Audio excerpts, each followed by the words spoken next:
Jacob ব্রডক্সি বলছেন, only man can change his environment. মানুষই পারে তার পরিবেশের পরিবর্তন ঘটাতে। সেটা কিভাবে? একেবারে সাদা মাঠা বাংলা ভাষায় বলতে গেলে বলতে হয়, যে মানুষটি অচেতন শুয়ে আছে তাকে চেতন করুন, ঘুমটা ভাঙিয়ে দেন।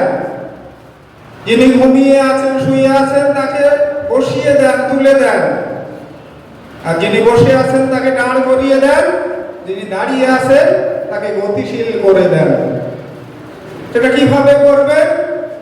না আপনার সামর্থ্য দিয়ে, অর্থ দিয়ে হতে পারে, আপনার বুদ্ধি দিয়ে হতে পারে, আপনার লেখনী দিয়ে হতে পারে, আপনি একজন সমাজকর্মী, সমাজসেবক, আপনার সেবা দিয়ে আপনি পরিবর্তন ঘটাতে পারেন। জঙ্গল মহলে আমরা এসেছি কলকাতার বসিরহাট থেকে। আমাদের কাছে আমরা খবর পাই জঙ্গল মহল একটা রিমোট এরিয়া, সেখানে এসসি এসটি মানুষের সংখ্যা অনেক বেশি অবহেলিত। তাদের দিকে সবাইকে নজর দিতে হবে। মূলত আজকে আসা কিছুই নয়, আমাদের সম্পাদক সভাপতি সাহেবের আহ্বানে এই অনুষ্ঠানটা বড় নয়।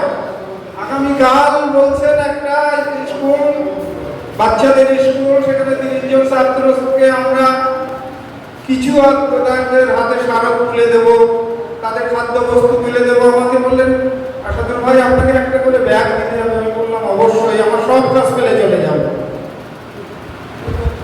অ্যাকচুয়ালি আমরা কলকাতা কলস্বর সাহিত্যপ্রেমী মানুষ। আমি ইংরেজি সাহিত্যের লোক, কিন্তু এনাদের সান্নিধ্যে বাংলার প্রতি আকর্ষণ বেড়ে গেছে, বাংলা ভাষার প্রতি আকর্ষণ বেড়ে গেছে। সেই বাংলা ভাষা যা অবহেলিত, যে বাংলা ভাষা বিশ্বের দরবারে সমাদৃত, সেই ভাষা যা অবহেলিত, তাকে আবার উজ্জীবিত করতে পারে, মানুষের চক্ষু উন্মোচন করে দিতে পারে আমাদের মতো এইসব অভিসাহিত্যিকদের লেখনের মাধ্যমে। গর্জে উঠুন সবাই, মানুষকে সজাগ করে দেন যে বাঙালি, তাদের ভাষা বাংলা, বিশ্বের দরবারে তার স্থান অনেক বড়। আমরা সিসিআরটি একটা দিল্লিতে ট্রেনিং এ গিয়েছিলাম 1 মাস। সেখানে সমস্ত ভারতবর্ষের যে 25টা রাজ্য থেকে শিক্ষকরা এসেছিলেন, 69 জন শিক্ষক আমরা ছিলাম। তো ভারতবর্ষের বিভিন্ন স্টেটের যে বৈচিত্র্য, তাদের খাদ্য, ভাষা,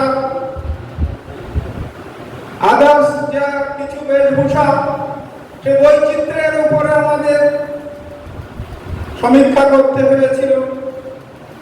তার জন্য ইতিহাসের প্রতি আকর্ষণ বেড়ে গিয়েছিল। ইতিহাসটাতেও স্নাতক করে নিলাম পরবর্তীকালে, কারণ বাবা ছিল স্নাতক, ইতিহাসে ডবল MA ছিল।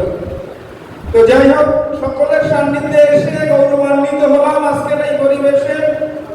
আপনারা সবাই গুণীজন, সমাজের মানুষ গড়ার কারিগর, সকলের একটু একটু সহযোগিতায় সমাজ পরিবর্তন হবে আশা করি। সকলে সুস্থ থাকবেন।